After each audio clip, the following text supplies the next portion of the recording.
They were princesses. They were daughters of a Celtic queen. Their names were never recorded, but what Roman soldiers did to them in front of their people ignited a rebellion that nearly destroyed Roman Britain. When King Prasutagus died in 60 CE, Roman officials arrived not to honour his will but to seize everything. They flogged Queen Boudicca until blood ran down her back. Then they turned to her daughters. What happened next was not random violence, but calculated imperial policy, a deliberate act of brutality designed to break a nation's spirit. It broke something else instead. Within weeks, 3 Roman cities would burn, 70,000 would die, and the fury of a mother watching her daughters brutalized would come closer to driving Rome from Britain than any military campaign had managed. But the rebellion's failure would be more terrible than its beginning, and the daughters who sparked it would vanish from history as completely as their names, remembered only through the trauma that defined and destroyed them. The path to this horror began years earlier. The Iceni had maintained a complex relationship with Rome since the conquest of Britain began under Emperor Claudius in 43 CE. Unlike many British tribes who resisted Roman invasion militarily, the Iceni negotiated a client kingdom status that allowed them to retain internal autonomy while acknowledging Roman overlordship. King Prasutagus ruled this arrangement for years, walking the difficult line between maintaining Iceni independence and satisfying Roman demands for tribute and cooperation. His marriage to Boudicca, a woman from another British royal family, strengthened his political position within the tribal confederation that made up the Iceni kingdom. Prasutagus and Boudicca had 2 daughters whose ages at the time of the crisis remain uncertain. Tacitus describes them only as young women, suggesting they had reached adolescence but had not yet married. In Iceni society, as in other Celtic cultures, royal daughters held significant status and would have been expected to make strategic marriages that strengthened tribal alliances. The girls lived in a royal household that, while not matching Roman standards of luxury, represented considerable wealth and power by British standards. They had grown up in a world poised between Celtic tradition and Roman influence, speaking both languages, wearing both British and Roman clothing depending on context, existing in the uncomfortable space of a client kingdom that belonged fully to neither world. When Prasutagus died in late 60 CE, he left a will attempting to navigate the dangerous political situation his family would face without his protection. By leaving half his kingdom to Nero and half to his daughters, he hoped to satisfy Roman demands for inheritance while preserving something for his family. Roman law did not recognize female inheritance of kingdoms in the way Celtic law did, but Prasutagus may have believed that including the emperor as a co-heir would make the arrangement acceptable. His calculation proved catastrophically wrong. The Romans saw the will not as a compromise but as an opportunity, and his death as the moment to eliminate Iceni autonomy entirely. King Prasutagus tried to play both sides, half to Rome, half to his daughters. Was he a smart diplomat trying to save his family, or a naive coward who should have fought Rome from the start? Pick a side in the comments.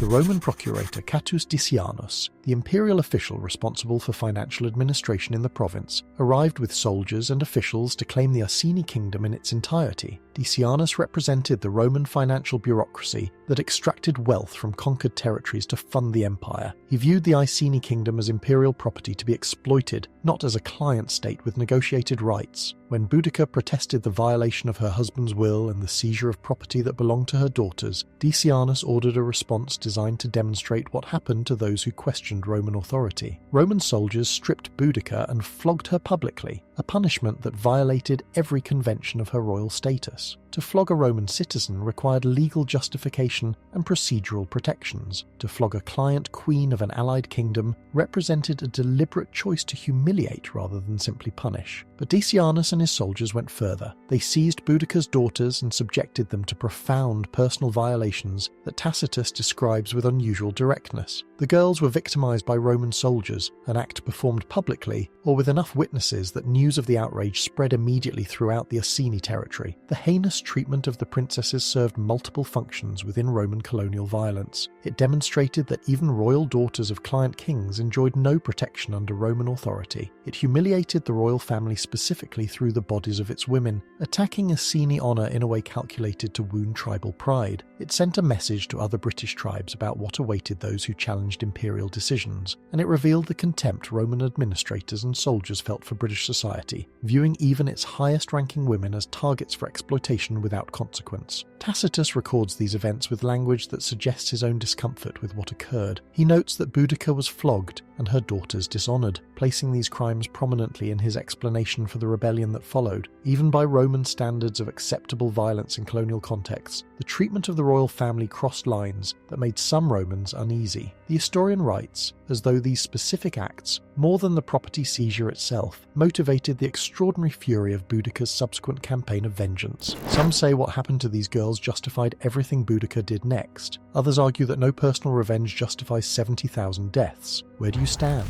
Is there a limit to vengeance, or were the Romans asking for it? Join the conversation in the comments. The rebellion.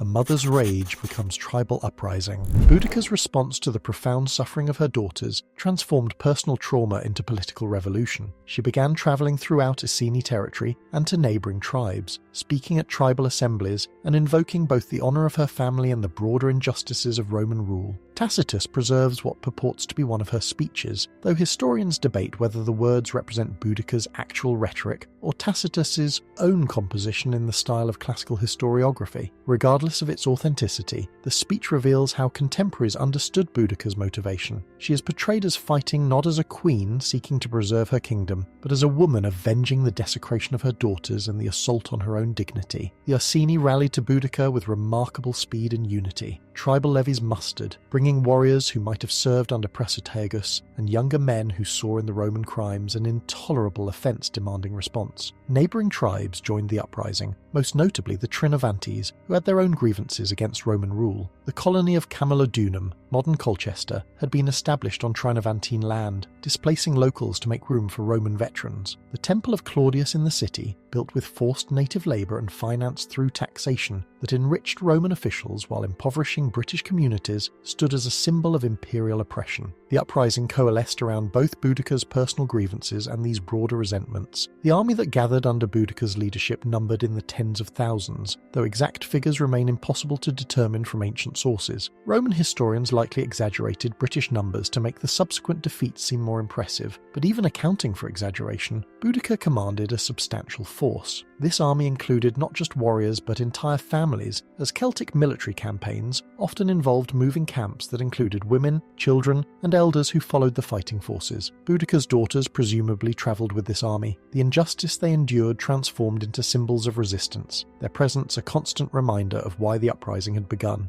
Boudicca's forces struck first at Camulodunum, the colonial capital that represented Roman civilian authority in Britain. The city had minimal military defences, relying on its status as a peaceful administrative centre and the presence of Roman veterans to deter attack. When Boudicca's army approached, the colonists sent desperate messages requesting military assistance, but the nearest substantial Roman forces were engaged elsewhere. The Britons overwhelmed the city's inadequate defences and put Camulodunum to the torch. They showed no mercy to the Roman and Romanised British inhabitants. Men, women and children died in the massacre, their bodies left in the ruins. The Temple of Claudius, where some colonists took refuge hoping its sacred status might protect them, became a tomb when the Britons burned it with the refugees inside. Boudicca's forces burned women and children alive in that temple. Innocent Roman civilians who had nothing to do with what happened to her daughters. Was this justified payback, or did Boudicca become as barbaric as Rome? Share your thoughts below. The destruction of Camulodunum sent shockwaves through the Roman province. A 9th Legion detachment marching to relieve the city encountered Boudicca's forces and suffered a devastating defeat. The Britons killed most of the infantry, though the cavalry commander managed to escape with his mounted troops. This victory gave Boudicca's army confidence and demonstrated that Roman military superiority was not inevitable. The tribal coalition moved next toward Londinium, the commercial centre that would become London, a city of merchants and traders that represented Roman economic exploitation of Britain. Gaius Suetonius Paulinus, the provincial governor, was in Anglesey in northwest Wales, suppressing Druid resistance when news reached him of the uprising. He raced south with his cavalry, arriving at Londinium ahead of his main infantry forces to assess the situation. Suetonius made a brutal calculation. Londinium could not be defended with the forces immediately available. He ordered evacuation of those who could travel with his forces and abandoned the rest to Boudicca's approaching army. The choice condemned thousands to death but preserved Roman military strength for a future confrontation. Londinium burned as thoroughly as Camulodunum had. The Britons killed inhabitants with the same fury they had shown at the first city, their anger undiminished by previous bloodshed. The rebels then turned to Verulamium, modern St Albans, a municipium inhabited inhabited largely by Romanized Britons, who had adopted Roman culture, names, and customs. The city's destruction demonstrated that Boudicca's fury extended beyond Romans to include those Britons who had collaborated with the occupation. Tacitus reports that approximately 70,000 people died in the three cities combined, though this number likely represents an exaggeration meant to emphasize the magnitude of the crisis. Nevertheless, even accounting for inflated ancient casualty figures, the death toll was substantial, and the destruction of three major urban centres within weeks represented an existential threat to Roman rule in Britain. Throughout the rebellion, Boudicca's daughters remained present, though largely invisible in the historical record. Tacitus mentions them primarily in the context of the trauma they endured, but they presumably travelled with the army, witnessed the destruction of Roman cities, and experienced the euphoria of British victories. Did they feel vindicated watching Londinium burn? Did the sight of Roman women and children dying in the flames provide any sense of justice for what had been done to them? Or did the escalating violence create only more trauma, compounding the original assault with the weight of mass death committed in their names? What do you think? Did this destruction bring a sense of justice, or did it only deepen the wounds? Share your thoughts in the comments. Celtic military traditions sometimes included women in combat roles, though whether Boudicca's daughters fought remains unknown. They may have participated in the destruction of the cities, or they may have remained with the camp followers, protected from direct combat but still present in the army's wake. The ordeal they suffered had become the symbolic justification for the uprising, transforming private trauma into public cause. This transformation meant they could never escape their status as victims, their identities permanently defined by what Roman soldiers had done to them. The rebellion fought in their name gave them neither privacy nor the opportunity to process their trauma away from public view. The defeat. Final battle and its terrible mathematics. Suetonius Paulinus chose his battlefield carefully, selecting a location where British numerical superiority would matter less than Roman discipline and tactical superiority. Ancient sources place the battle somewhere in the Midlands, though the exact location remains debated. Suetonius positioned his forces with flanks protected by terrain, creating a killing ground where British warriors would have to attack uphill into Roman formations. He commanded approximately 10,000 legionaries and auxiliaries against Boudicca's force of perhaps 200,000, though again, this British number seems impossibly high and likely represents severe exaggeration. Boudicca addressed her army before battle, reminding them of Roman crimes and promising victory. Tacitus portrays her invoking her status as a woman, avenging not kingdom but family, fighting not as a queen, but as a mother seeking justice for her brutalized daughters. She spoke of the choice between victory and slavery, between honorable death and the degradation represented by continued Roman rule. Her army, confident from previous victories and vastly outnumbering the Roman force, prepared to overwhelm Suetonius through sheer mass of warriors. The battle proved disastrous for the Britons. Roman discipline and tactics countered British numbers and courage. The legionaries held their formations using javelins and short swords in coordinated movements that created continuous killing zones. British warriors, fighting individually or in small groups according to Celtic military tradition, could not break the Roman lines. As the British assault faltered and warriors began retreating, they discovered their own wagon trains, positioned behind the battle lines with families watching the fight, now blocked their escape. The retreat became a rout, and the rout became a massacre as Roman soldiers pursued fleeing Britons into and through the wagon encampment. Tacitus claims 80,000 British dead, including women and children killed among the wagons. Even if exaggerated, the casualty figures reflect a slaughter so complete it broke the rebellion entirely.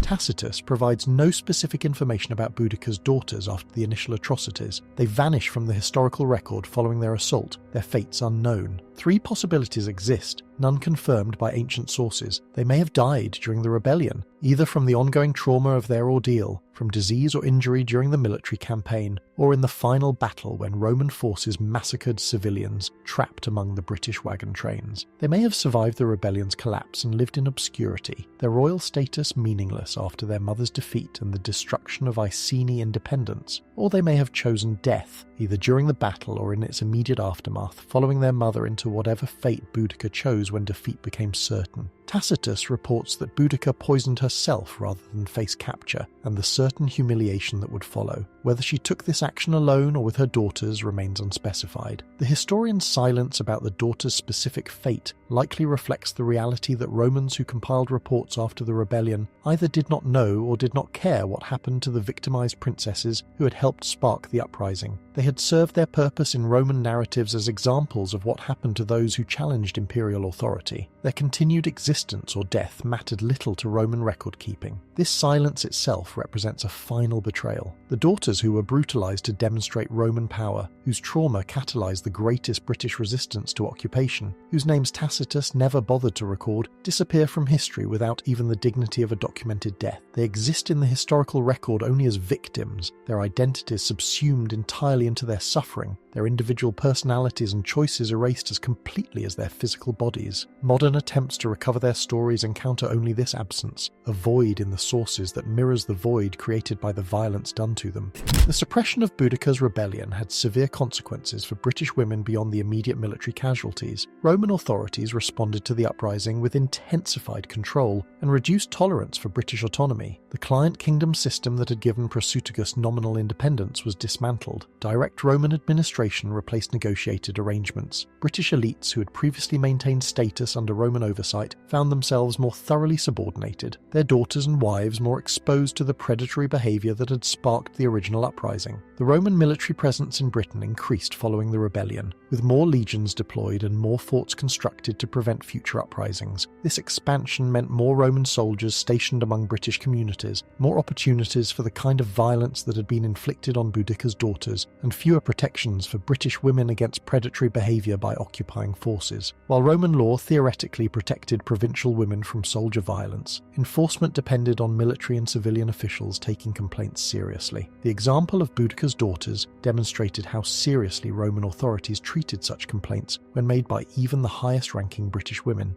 The legacy. What Roman sources reveal about colonial violence. Tacitus's account of the assault on Boudicca's daughters, brief as it is, reveals how Roman writers understood and categorized colonial violence. The historian presents the violation as a contributing cause of the rebellion, suggesting he viewed it as excessive even by Roman standards. Yet Tacitus never names the daughters or provides details about their ages, their experiences, or their ultimate fates. They function in his narrative as props demonstrating Roman injustice, rather than as individuals deserving of full historical attention. This treatment reflects broader Roman attitudes that viewed conquered peoples, especially women from conquered peoples, as less worthy of historical memory than Roman actors. The fact that Tacitus mentions the assault at all distinguishes his account from many Roman histories that simply omit the brutal mistreatment of conquered women from their narratives. Roman triumphal processions regularly included captured women from defeated enemies, and Roman soldiers routinely committed systemic atrocities during and after military campaigns. Most Roman historians treated such violence as unremarkable, not worth mentioning because it formed an expected part of conquest. Tacitus's decision to specifically note the brutalization of Boudicca's daughters suggests he recognized it as contributing to the rebellion's cause, yet even this recognition presents the assault primarily for its political consequences rather than for its impact on the victims themselves. Modern historians attempting to tell the story of Boudicca's daughters face the fundamental challenge of sources that preserved their trauma but not their identities. We know they existed. We know they were royal daughters of the Iceni. We know they were brutalized by Roman soldiers. We know this outrage helped spark a rebellion. Beyond these basic facts, nearly everything remains uncertain. Were they full sisters or half-sisters? Did they survive the rebellion? What were their names? What were their personalities, their hopes, their fears? The sources provide no answers because the men who created those sources did not consider such questions worth investigating or recording. This absence of information itself tells a story about whose lives ancient historians considered important enough to document fully. Roman officials and military commanders appear in Tacitus with names, ages, career details, and personality descriptions. British men who led tribes or commanded forces receive at least basic identification, but British women, even royal British women who were central to the rebellion's causation, merit only the briefest mentions, their individual humanity dissolved into their function as victims or symbols. The daughters existed in historical memory only in relation to what was done to them and what their suffering caused others to do. Consider what it means that we remember these women only through their trauma. We remember them because they were brutalized, because that tragedy made their mother angry enough to rebel, and because that rebellion killed enough Romans to merit extended coverage in imperial histories. The tragedy they endured is their only claim to historical attention. Had Roman soldiers not brutalized them, or had that tragedy not contributed to the uprising, they would be completely lost to history, as countless other British women from the period are lost. The accident of their trauma's political consequences preserved their existence in the record, while simultaneously ensuring that their trauma would be all we remember about them. The story of Boudicca's daughters demonstrates how empires use systemic brutality and the degradation of the vulnerable as a tool of control and humiliation in colonial contexts. The brutalization of the princesses was not random but calculated, performed by Roman soldiers operating under the authority of Roman officials who made no attempt to prevent or punish the crime. The violation served multiple purposes. It demonstrated the powerlessness of the conquered, it humiliated the royal family through the bodies of its women, and it established that even the highest-ranking British women enjoyed no protection from Roman violence. These purposes made the assault an act of colonial policy as much as an act of individual violence. The rebellion that followed proved that such violence could backfire catastrophically. Rather than terrorizing the Iceni into submission, the assault enraged them into uprising. Boudica transformed her daughter's suffering from a source of shame into a source of fury, rallying tribes around shared outrage at Roman crimes. The rebellion nearly succeeded in driving Rome from Britain, destroying 3 cities and killing tens of thousands before Roman military superiority finally crushed the uprising. Yet even this near success ultimately failed, and the consequences of failure fell heavily on British women, who found themselves more thoroughly subjugated after the rebellion than before. The ultimate tragedy is that the violence accomplished its purpose despite the rebellion. Rome retained Britain, the Iceni lost their autonomy, British resistance was crushed so thoroughly that no comparable uprising occurred for the remainder of the Roman occupation. The brutalization of Boudicca's daughters helped spark the rebellion, but the rebellion's failure validated Roman methods of control. From Rome's perspective, the violence worked. The temporary crisis it created was resolved through military force, and the long-term result was tighter imperial control over the province. Only the victims themselves might argue that the violence failed, and their voices are forever silent in the historical record. The daughters of Boudica were not unique. Countless women throughout history have experienced systemic brutalization as a weapon of war and colonial domination. Most of them are completely forgotten, their suffering leaving no trace in historical memory. Boudica's daughters are remembered only because their mother commanded an army, and because their violations sparked events that Romans considered important enough to record. Yet even this remembrance is incomplete, reducing them to victims whose names no one bothered to preserve. They remain in history as symbols of Roman injustice and triggers of British rebellion, but never as fully realized human beings whose lives had meaning beyond their trauma. In their silence, they represent all the nameless victims of imperial violence whose stories remain untold because the men who wrote history did not consider their suffering worth documenting in full. Boudica's daughters had no names, no voices, no choice, but their story refuses to die. If you believe these forgotten voices deserve to be heard, hit that subscribe button, because history isn't just about the victors anymore, it's about the ones they tried to erase, and we're bringing them back, one untold story at a time. What lost history should we uncover next? Drop your suggestion below.